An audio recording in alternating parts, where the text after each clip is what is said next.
मोहन आज अपने घर में काफी उदास बैठा होता है। उसके चेहरे पर साफ दिख रहा है कि वो बहुत बड़ी टेंशन में है। तभी उसकी पत्नी शांति पीछे से आती है और उसके बगल में बैठ जाती है। वो मोहन को इतना उदास देख रही होती है और फिर पूछती है, मोहन जी क्या हुआ? आप आज फिर ऐसे ही खाली हाथ और मुंह लटकाए बैठे हैं। आप इतने परेशान क्यों हैं? कुछ तो बताइए। क्या बताऊं शांति, समझ ही नहीं आ रहा कि आखिर क्या करूं। मेरा तो दिमाग ही काम करना बंद कर गया। देखो मेरी पानी पूरी अब बाजार में ढंग से बिक नहीं रही है। आज भी आधा सामान वैसे का वैसा वापस ले आया हूं। अब जब पानी पूरी नहीं बिकेगी तो घर का खर्च कैसे चलेगा? और सबसे बड़ी बात, हम अपनी कविता की शादी कैसे करेंगे? तुम तो जानती हो ना कि लड़के वाले साफ साफ दहेज की डिमांड कर रहे हैं। यहाँ हमारा रोज का काम ही नहीं चल रहा, तो हम उन लालची लोगों को इतना सारा दहेज कहाँ से ला कर देंगे? मुझे तो अपनी बेटी की फिक्र खाए जा रही है। अजी आप इतना दिल पर मत लीजिए। काम है, कभी कम चलता है तो कभी ज्यादा। आप इतने परेशान क्यों होते हैं? ऊपर वाला बैठा है ना, वो जो भी करता है अच्छे के लिए ही करता है। हमें हार नहीं माननी चाहिए। इस तरह दोनों पति पत्नी आपस में बात कर रहे होते हैं कि तभी उनकी बेटी कविता आती है। वो काफी देर से दरवाजे के पास खड़े होकर अपने मम्मी पापा की सारी बातें सुन रही होती है। उसे बुरा तो लगता है।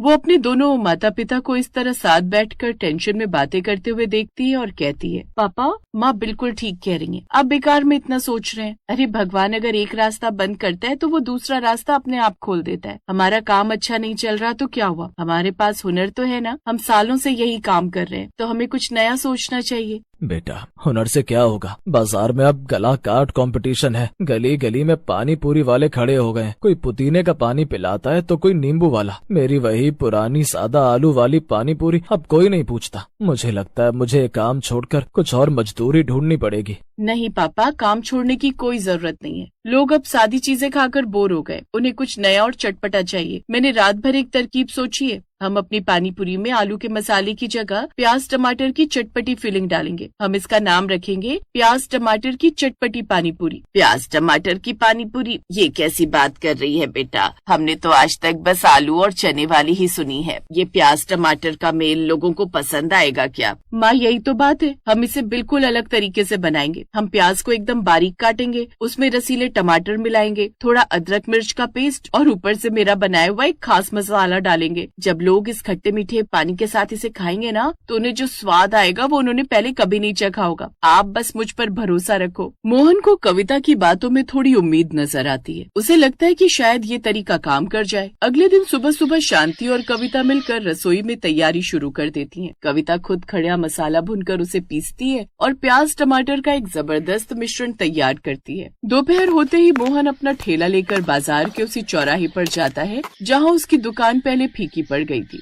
आओ भाई आओ, शहर की सबसे अनोखी पानी पूरी खाओ। प्याज टमाटर वाली चटपटी पानी पूरी। एक बार खाओगे तो उंगलियां चाटते रह जाओगे। आओ आओ। मोहन की आवाज और नया बोर्ड देखकर लोग रुकने लगते हैं। तभी कॉलेज से लौट रहे कुछ लड़कों का झुंड वहाँ आता है। उनमें से एक राहुल नाम का लड़का कहता है, अरे अंकल, ये प्याज टमाटर वाली पानी पूरी क्या नई चीज है? हमने तो आज तक बस आलू वाली खाई है। जरा एक प्लेट खिलाना, देखें तो इसमें सही में क्या जादू है। अभी खिलाता हूँ बेटा, ये मेरी बेटी की खास रेसिपी है। एक बार खाओगे तो बाकी सब भूल जाओगे। मोहन फुल्की फोड़ता है, उसमें कविता का बनाया हुआ प्याज टमाटर का चटपटा मसाला भरता है और तीखे पानी में डुबोकर राहुल को देता है। राहुल जैसे ही एक पूरी मुंह में डालता है, उसका चेहरा एकदम से चमक जाता है और वो खुशी के मारे कहता है, ओ तेरे की अंकल, ये तो गजब है। प्याज का वो क्रंच और टमाटर का खट्टापन, भाई साहब मजा आ गया। तुम लोग भी चखो यार, ऐसी चीज पहले कभी नहीं खाई। देखते ही देखते मोहन के ठेले पर लड़कों की भीड़ लग जाती है। जो लोग पहले दूसरी दुकानों पर जाते थे वो अब मोहन के पास आने लगते हैं और ये खबर आग की तरह पूरे बाजार में फैल जाती है कि मोहन अंकल कुछ बहुत ही जबरदस्त बेच रहे हैं। शाम होते होते मोहन का सारा सामान खत्म हो जाता है। वो खुशी खुशी घर आता है। शांति, कविता, देखो आज कितनी तगड़ी कमाई हुई है। आज तो मुझे सांस लेने की भी फुर्सत नहीं मिली। कविता बेटा, तेरी तरकीब तो बिल्कुल निशाने पर लगी है। लोग लाइन लगाकर खड़े होकर खा रहे थे। देखा मोहन जी, मैंने कहा था ना, भगवान कोई ना कोई रास्ता जरूर निकालता है। अब धीरे धीरे हमारे पास पैसे जुड़ जाएंगे। पापा ये तो बस शुरुआत है, अभी हमें इसे और बेहतर बनाना है। कल से हम इसके साथ एक छोटी सी कटोरी में प्याज टमाटर का सलाद भी मुफ्त देंगे। इससे लोग और ज्यादा खींचे चले। कविता की ऐसी बातें सुनकर अब सभी लोग बहुत खुश हो जाते हैं और अगले कुछ हफ्तों में मोहन की दुकान पूरे इलाके में टॉप पर पहुंच जाती है। अब मोहन को अपनी बेटी की शादी के लिए पैसे जोड़ने की उतनी टेंशन नहीं होती, लेकिन बाजार में जब कोई तरक्की करता है तो जलने वाले भी आ जाते हैं। पास की गली में एक दूसरा पानीपुरी वाला जिसका नाम लल्लू था, वो मोहन की कामयाबी देखकर जलने लगता है और वो एक दिन अपने कुछ दोस्तों के साथ मोहन के ठेले पर आता है और उससे कहता है, क्या मोहन भाई, क्या जादू कर दिया है? ये प्याज टमाटर डालकर लोगों को बेवकूफ बना रहे हो क्या? पानी पूरी तो आलू से ही बनती है। ये सब नौटंकी बंद करो। भाई मैं किसी को बेवकूफ नहीं बना रहा, लोग अपनी मर्जी से आ रहे हैं और उन्हें स्वाद पसंद आ रहा है। तुम भी अपना काम करो, मैं अपना कर रहा हूँ। देख लेना, ये तुम्हारा नाटक ज्यादा दिन नहीं चलेगा, लोग वापस मेरे पास आएंगे। लल्लू वहाँ से गुस्से में चला जाता है और मोहन थोड़ा डर जाता है। समय यूं ही गुजरता है और अब मोहन के पानीपुरी और अच्छे से बिकने लगते हैं। कुछ दिनों बाद शहर का एक बड़ा बिजनेसमैन जिसका नाम सेठ जग्गू था, वो अपनी बड़ी कार से वहाँ से गुजर रहा होता है। तभी वो भीड़ देखकर अपनी गाड़ी रोकता है। अरे भाई, यहाँ इतनी भीड़ क्यों है? तुम क्या बेच रहे हो ऐसा? साहब ये प्याज टमाटर वाली चटपटी पानीपुरी है, आप भी एक बार चक्कर देखिए। अच्छा, अगर ऐसी बात है तो लगा दो भाई। जग्गू की बात सुनकर अब मोहन उसके लिए टमाटर प्याज वाले पानीपुरी लगाता है, जिसके बाद जग्गू पानीपुरी खाते हैं और उन्हें स्वाद इतना पसंद आता है कि वो वहीं खड़े खड़े मोहन को एक बड़ा ऑफर दे देते हैं।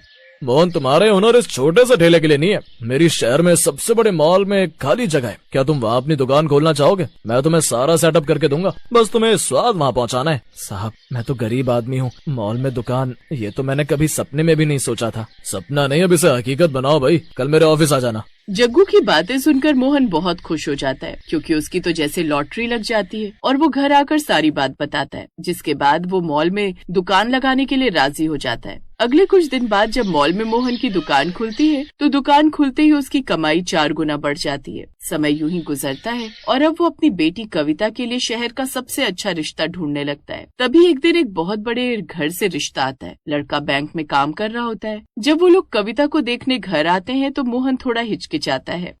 देखिए साहब, मैं एक सीधा साधा आदमी हूँ, मेरी बेटी ने ही मेरा ये काम खड़ा किया है। आप लोग दहेज की क्या उम्मीद रखते हैं वो बता दीजिए, ताकि मैं उस हिसाब से तैयारी करूँ। मोहन जी, हमें आपसे पैसा या दहेज नहीं चाहिए। हमने आपकी बेटी के बारे में सुना है कि उसने कैसे अपने पिता के डूबते काम को अपने दिमाग से खड़ा कर दिया। हमें ऐसी समझदार और हिम्मत वाली बहू चाहिए जो हमारे घर को संभाल सके। दहेज की बातें तो पुराने जमाने की है। ये सुनकर मोहन और शांति की आंखों में खुशी के आंसू आ जाते हैं। उन्हें यकीन नहीं होता कि बिना दहेज के भी इतना अच्छा रिश्ता मिल सकता है और इस तरह कविता का रिश्ता पक्का हो जाता है और बहुत जल्द उसकी शादी हो जाती है। लेकिन शादी के बाद भी वो अपने पिता की मदद करना नहीं छोड़ती और अपने पिता के साथ उनका हाथ बटाती है। इससे उसके परिवार वालों को भी कोई प्रॉब्लम नहीं होती।